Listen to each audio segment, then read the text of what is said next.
And hello, everyone, and welcome to another episode of the Exceptional Experience Podcast and ECAC Podcast. My name is Billy Pickens, and I'm one of your hosts. And another person, as always, joining me, you know her, you love her, one of my favorite people in the world, Miss Maya Warren. Maya, how are you doing today?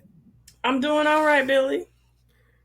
Same here. Well, we have a special topic for you today, and we're going to be we talk a lot about independence and self advocacy, but today we're going to be talking about interdependence. So, we're going to be talking about, probably dividing this into a couple of parts, so talking about what it is, and really wanted to focus today on the importance of receiving help, because we know a lot of people get help, we know a lot of people ask for help, but learning to receive help and be okay with that. Yeah, I definitely agree. And first of all, let me just say, everyone, welcome to season two. It's going to be the first episode of season two, and we have another episode coming out, which is kind of Yeah. like a glimpse into the Parent Youth Summit that we just had. Um, and we ended up talking about some of the same things there. So, without further ado, I guess I'll read what interdependence is. Um, So essentially, interdependence is the dependence of two or more people um, on each other. So it's kind of like this collective reciprocal relationship, um, you know, that we can experience in our communities, in our families, where everybody has something to contribute. Um, but then there's also a level of interdependence. I like to call it the preliminary level, and I've been navigating this in my own life, um, of just learning how to get out of your own way so that interdependence can become a thing. I think in society we've been taught be an independent this, be an independent that. And from a disability perspective, I find that the majority of folks I encounter that don't have disabilities, their Mhm. response is predicated on the fact that if they were in my shoes, they don't feel like they'd be able to live well or function because they'd be dependent on other people. So in both ways, it's just extreme views that lead us to kind of isolate and try to handle things on our own, or isolate other people and allow and make them handle things on their own. Whereas interdependence is where I think harmony happens, where uh, it's not all on you and it's not all on them. It's teamwork. It's kind of helping each other in the areas where you are strong and or weak. And I think one of the lessons I wish I would have been taught as a child with a disability was how to receive help. Because and Yeah. Billy and I talk about it all the time. We talk about and we teach and we train people on self advocacy, which is Mhm. great. It's about asking for help. But what happens when you're so accustomed to not receiving help without a fight, and someone you meet actually desires to accommodate you? Like, you can't respond to them the same way. Like, you gotta learn how to get out of the way, that when someone is finally positioned to accommodate you, like, you don't burn your own bridges. Can you speak to that, Billy? Yeah, no, I completely agree with everything you just said. A lot to unpack, but I completely agree with that. And I think that sometimes, as people with disabilities, we feel like we're a burden to other people. And I think that a lot of that prevents us from wanting to receive help or being open to help. I know even for me as an adult, sometimes I know that people have lives, know that people have other things going on, and it can be difficult even when people are there to serve me and they agree to serve me and they seem open minded and happy to do it, it can be difficult because I think two things. One, you don't like to be a burden. If you can't do it yourself, you will. Yeah. But also at the same time, I think that I I don't know if this is maybe some past trauma or things like that, but I think sometimes uh, I'm used to people saying, "Oh no, I can't do this today," or "I can't do that today." And so Hmm. even when they can, you kind of have that thought in your head of, "Oh, they're having to sacrifice something in their life to assist you in some area." And Hmm. so it can be really difficult to accept that. And also, I kind of growing up, um, there was such a stress on independence. I don't blame my family. I don't blame anyone for it because that's the kind of society that we're in. I think that goes even for people that don't have a disability, is Mm-hmm. that we are in a society where it's very individualistic, and not that's necessarily a problem. That's definitely another topic for another day. But I think that sometimes we can get lost in, okay, how this person gonna be able to live on their own, how they're gonna do it when mom and daddy are no longer there. And I think that it was so stressed when I was younger that that was all I knew in my head. Okay, how can I be independent? How can I be independent? And it really wasn't until I was an adult that my mom said it's okay to ask for help sometimes. It's okay to be interdependent. It's okay to not know how to do something. And really, asking for help is a form of independence as well. Something that one of my mentors, taught me is that even if you ask for help, you're asking to be assisted in a task you're trying to get done. And we think about self advocacy and being able to speak up for yourself. That's a form of independence as much as it is you actually getting out and doing something. So Mm-hmm. it's important to know that it's okay, and even humans without disabilities ask for help all the time. Like we're all human. I think one thing, especially the pandemic, kind of shined a light on was the fact that we're all in need of something, whether it's mental help, whether it's physical help, whether it's spiritual help, whatever it is, we're all in need of something. And Yeah. so, yeah, And I agree with you, especially, one of the things that I've been learning as I've been working on several behind the scene projects is a lot of what I internalized about what it means to ask for help. And how for most of my life that meant, oh, well, I'm weak if I can't do it all on my own, or this, that, and the third. Like I learned that from my upbringing.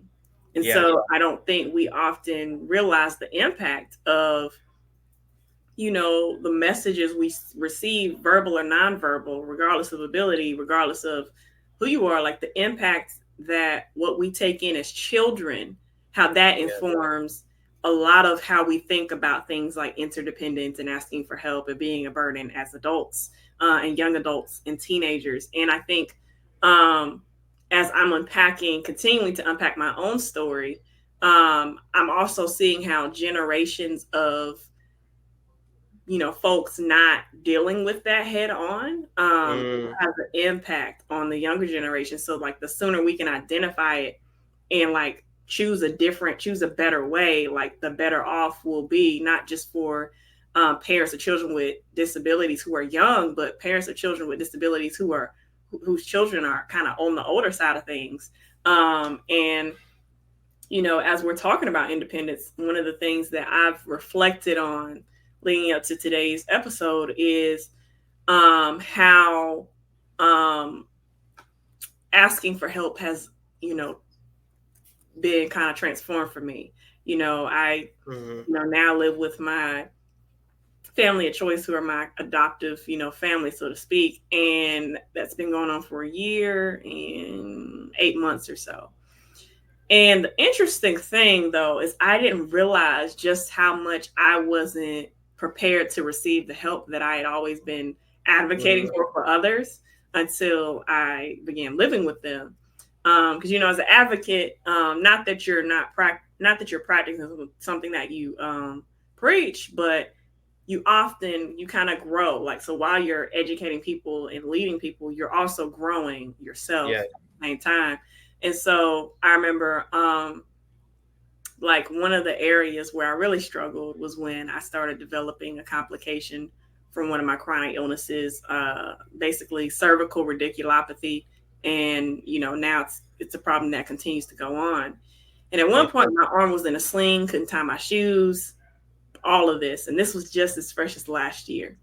And so I'm navigating this. And every time I would ask in the beginning for help with tying my shoes, I'm like, if you had the opportunity, can you help me tie my shoes? oh, Because I still do it that. felt Yeah, I weird. still do that.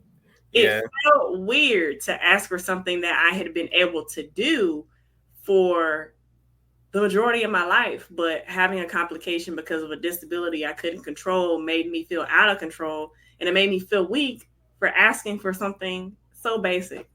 And so, yeah, having navigated that, one of the things it showed me was like, oh, as much as I prayed for help, as much as I, was, kind of in the position to receive help, like you can be environmentally positioned to receive something and still not be ready to fully steward it. And so for me, it was like recognizing that, you know, in many cases, the thing that we know that we need is often the most reluctant thing that we're trying to receive. And I think it shows up, you know, in special educators that I talk to. Yeah, It shows up in parents that I've talked to, like parents of children with disabilities who are always fighting, and then they run into a teacher who's willing to accommodate their child without them having to go through such a fight. And it's like, I don't know what to do with myself right now, like because you're actually willing to help me. It happens in kids where you're so used to being, you know, a child, internalizing your parents' anxiety about how they're advocating with you, that when that is not an issue, you're like, oh, this is what it feels like to get help and not have mommy and daddy be so anxious around my needs. um so yeah. no, I completely agree with that. And I think, do you think sometimes I feel like when it comes to us who, we help others for a living, we serve others. Sometimes I've noticed that I feel like sometimes it's more difficult for us, especially as people that do serve others, to be served, because it's, we spend so much of our life thinking that, okay, we obviously we don't have it all together. We know that, Yeah, but we're in a position where we're in a good enough position where we can serve others and help others, and so we don't really take a step back. It's kind of like the yeah, saying, "You don't want to pour from an empty cup."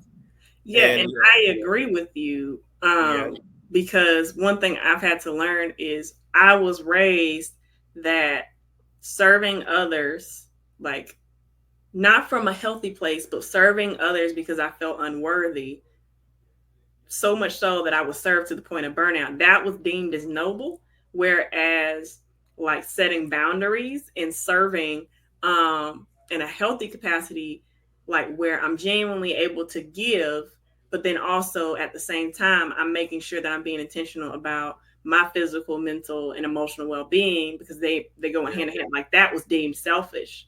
So as a young adult, like I am having to unprogram from that on a daily basis and recognize like, oh, if I take a step back, like I'm with people who genuinely love me for who I am, not because of what I do. That's the first thing.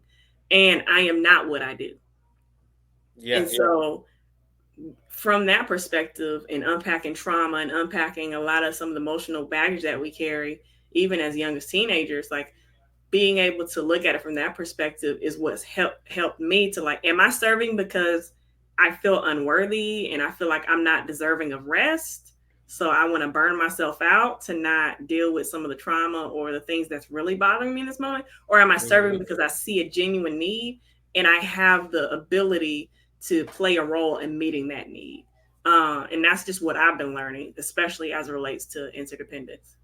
I completely agree. And one thing that's really helped me as well is knowing that if others are willing to ask for help, the people that I serve, because you can be a witness. The youth that we serve, they don't have a problem. Well, some do, but they don't have a problem expressing their emotions and Yeah. sharing how they feel, and they a lot of them, I feel like sometimes they depend on us to kind of give them advice and guide them in the right direction, and that honestly motivates me because I like I said, for the longest time, I wasn't ready to ask for help because of my upbringing, because of how I was taught, especially being, a man in the house, and the idea that men don't cry, they don't talk about things, and also just as a person with disability, in terms of um, the independence being stressed from the beginning, it was Hmm. kind of hard to ask for help. But one thing that motivated me was watching other people do it.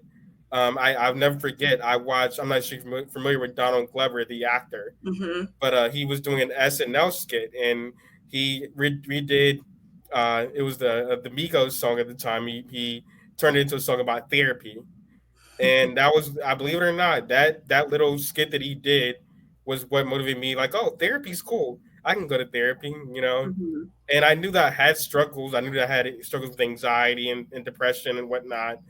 But I just didn't feel comfortable doing it because I thought I would be seen as lesser than or whatnot. And even just in my own life and being able to uh, I would always be the one to try to clean things up right away around the house. Even if I might, get a few bumps and bruises along the way, it was okay because I felt more like myself when I did that. I felt more security, and so it took a lot for me to and watching other people, whether it be celebrities or just regular day to day people, saying, "Hey, I need help," and that was when I realized, okay, it's okay to ask for help. It's cool because other humans, even without disabilities, are doing it.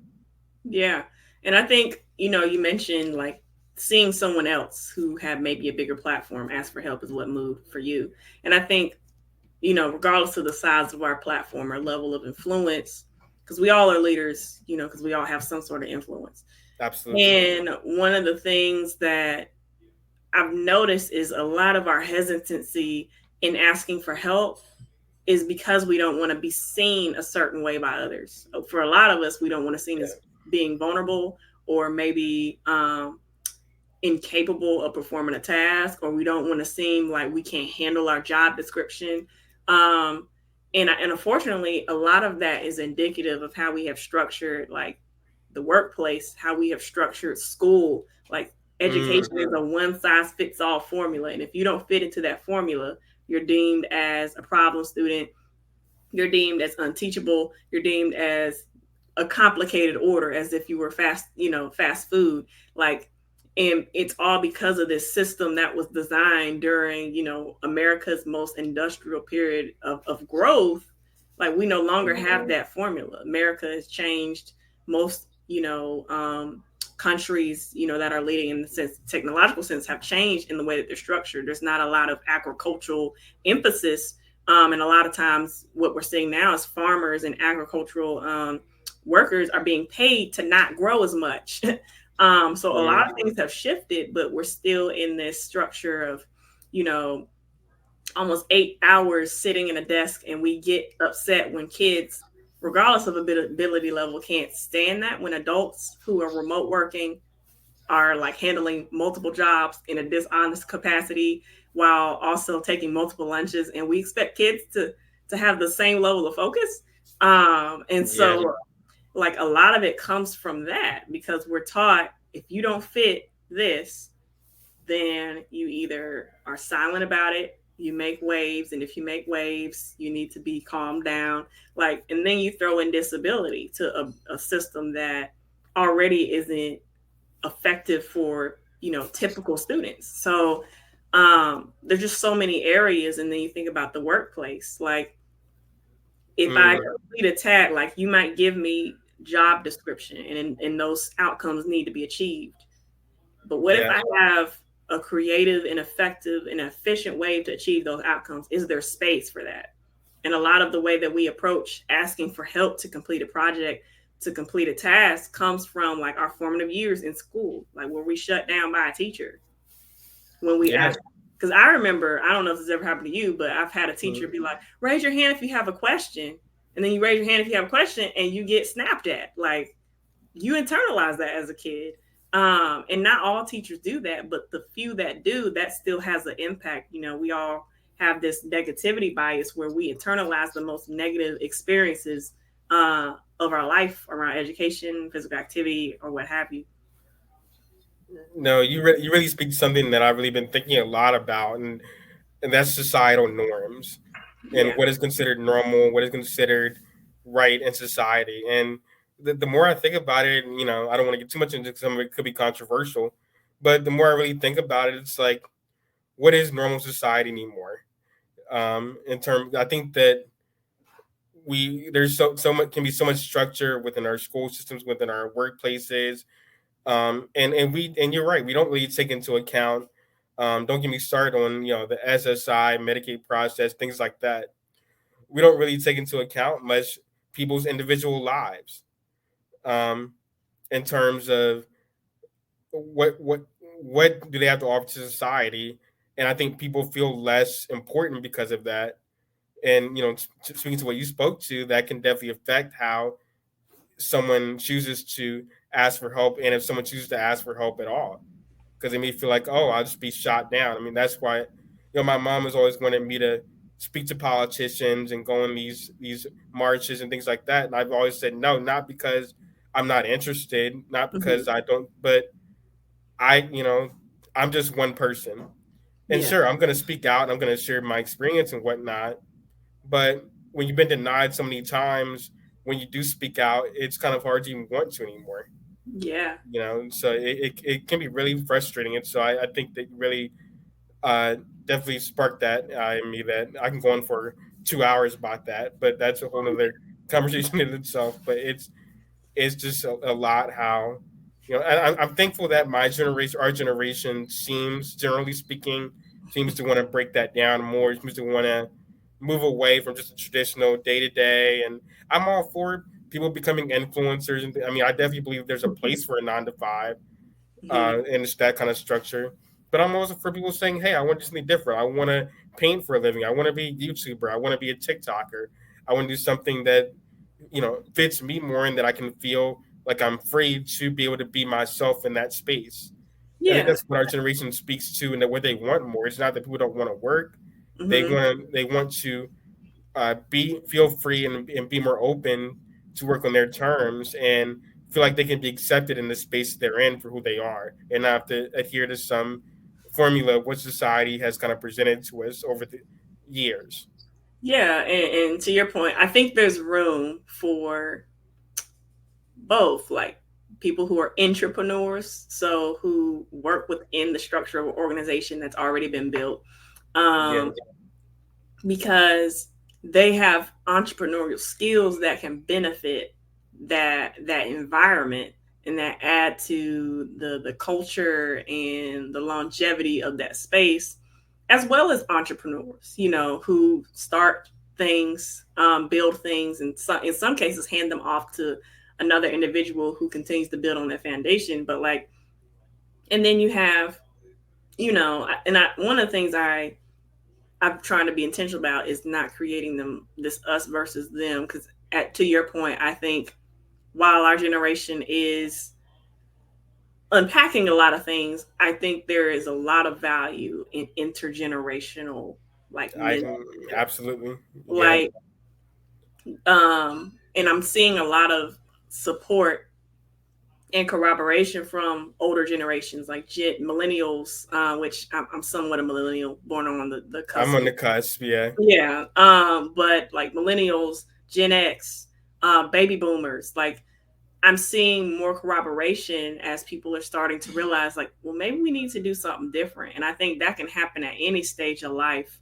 yeah, But it's will you respond to that? Like when you probably should have talked to your sister or your brother in a better tone. Like, do you go make it right? Like, and it's essentially that throughout our lifespan. Like when we know something can be better, do we go change it? And I think there are times when we're reluctant to change because those around us kind of hold us to who we used to be. But my word of encouragement for, you know, kids, teens, young adults, anybody who is, working on being better at asking for help or asking questions, period. Because I'm depending on which generation you're from, asking questions, period, was not a thing that was acceptable. Um, for those who are working on asking for help and asking questions, like don't give up. Like you lose the fight when you stop communicating, whether you don't necessarily use words to communicate, but you use your hands. Maybe you use assistive yeah. technology Yeah, device. Yeah, maybe you use art. However you communicate, like continue communicating, because it's a muscle that you're building for yourself that no one else can build for you. yeah. And if one person doesn't respond to you, so ask somebody else. Um, because for every 10 people that don't respond or don't help, I'm sure there will always be one person that will. Yeah, So definitely don't be afraid to ask for help. Know this is a sign of strength. Know that it's okay, and that regardless of disability, like I said, everybody is looking for somebody to help them. It's just about being able to admit it and know that you can be an inspiration for somebody that isn't ready to do that. Just the same way that people have inspired me, or I hope yeah, I've inspired others. And so um, that's definitely okay. And also, like I mentioned, to kind of tie it all up to the professionals out there and the people that uh, are willing to exist, be open. and listen to what they have to say. Be Mhm. flexible. Uh, don't assume. I'm not a big fan. One of my biggest pet peeves is when people just assume things or assume that I need something before I need it. So don't assume. Be willing to ask questions and be open, and know that once you have an idea, then you can really help in the most efficient way possible. And so that's my advice to professionals as well. Yeah. Well, it's been a great conversation to open up season 2 of the Exceptional Definitely. Experience podcast. Without further ado, after all we have said, Billy, I'm going to let you close it out. Well, thank you for listening to the Exceptional Experience podcast. Myself and Maya, this podcast is brought to you by, as always, the Exceptional Children's Assistance Center, where we empower families and improve lives. So you can give us a call, look us up on our website, and to tie it all up, we'll be going to help you as well. So don't be afraid to reach out. Don't be afraid to ask for help. Without further ado, remember to be kind. Remember to glow and shine. And from myself and Maya here at ECAC and everyone else, we will see you next time.